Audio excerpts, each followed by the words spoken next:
My column in the Australian newspaper today was about the Liberal Party's bad habit of letting down its strongest supporters by parachuting progressive candidates into Conservative seats and following Labor to the left on so many issues like net zero. Boy, I tell you, aren't Liberal Party supporters cranky?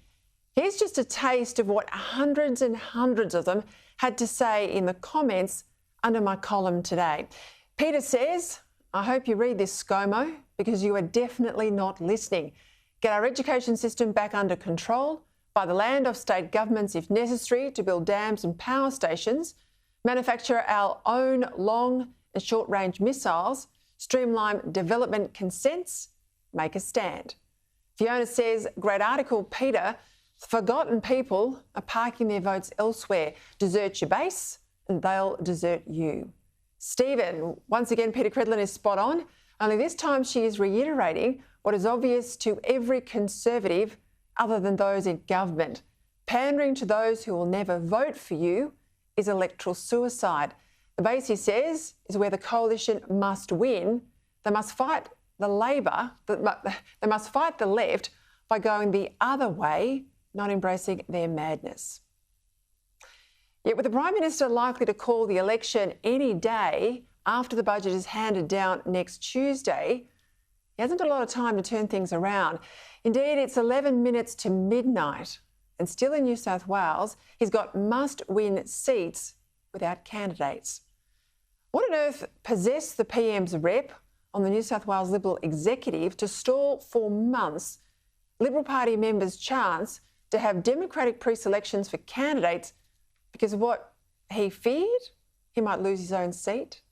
Why didn't the PM just order Alex Hawke to stop playing games and to turn up for meetings so the pre-selections could have been held last year, giving candidates months on the ground, not just days, as is now likely? Why didn't the state president, Philip Ruddock, use his authority to bypass this obvious Machiavellian tactic to deny internal party democracy? Pre-selections are finally being held in Bennelong last night to replace retiring MP John Alexander, and in Parramatta too, I'm told, scheduled for next week.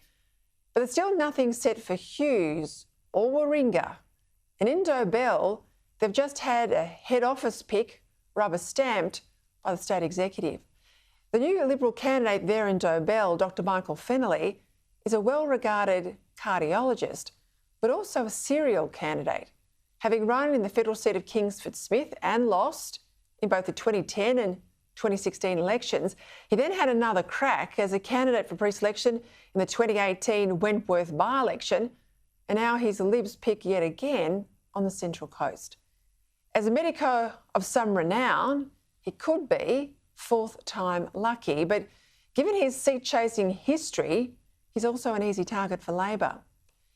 The ongoing factional brawling has also meant that many of the party's natural supporters and stalwart volunteers, frustrated by the game playing, have walked away. I've lost count of the number of party members in New South Wales who say they're refusing to help out because they've been denied their right to vote for their local candidate. Now, this stuff matters. These backroom internal party processes, they matter, because the PM needs to hold every seat he currently has and win more if he expects to retain government. But it's not just the Liberal Party that's treating its supporters with contempt.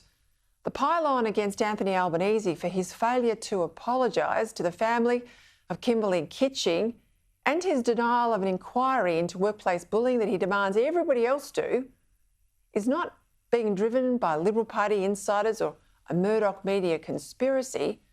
It's being demanded by long-time Labor members. Former MP Michael Danby, former president of the ACTU, Jenny George.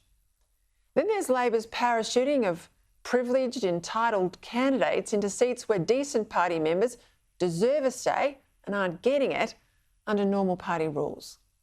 First, there was one of the mean girls, former failed Premier in New South Wales, now Senator Christina Keneally, airlifted from her home in the very scenic Scotland Island to the western suburb seat of Fowler, centred around Liverpool. Well-credentialed locals were just steamrolled by Keneally and head office. Now, the same thing is happening in Parramatta. An Oxford-educated economist from Bellevue Hill, we're told, will be foisted on another Western Sydney seat because factional bosses want their pick and they don't care if it means trampling the rank and file members who want to have their say over who represents them. If Andrew Charlton is as impressive as people say, and I find him pretty smart myself when I've had him on the program, why can't he just face the locals, win them over?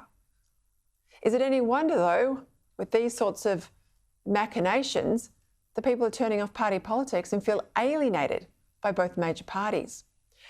With Anthony Albanese's double standards on Kitching, it's not surprised that the latest marginal seat polling is tighter than the national polls.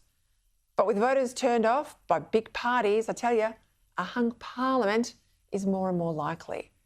Now, that would be the worst possible outcome for our country. And the prospect of a hung parliament, of course, is precisely what's motivating the fake independents that call themselves the Voices. The Voices are not a local grassroots movement. They are Labor's insurance policy to get Albanese over the line in the event of a hung parliament. Watch my documentary coming up in 10 days' time because I'll show you just how sophisticated the left's game is here. Right now, there are real hesitations about Anthony Albanese, especially after his failure to defend one of his own in Kimberley Kitching. That's why a very nasty and personal campaign is coming from Labor.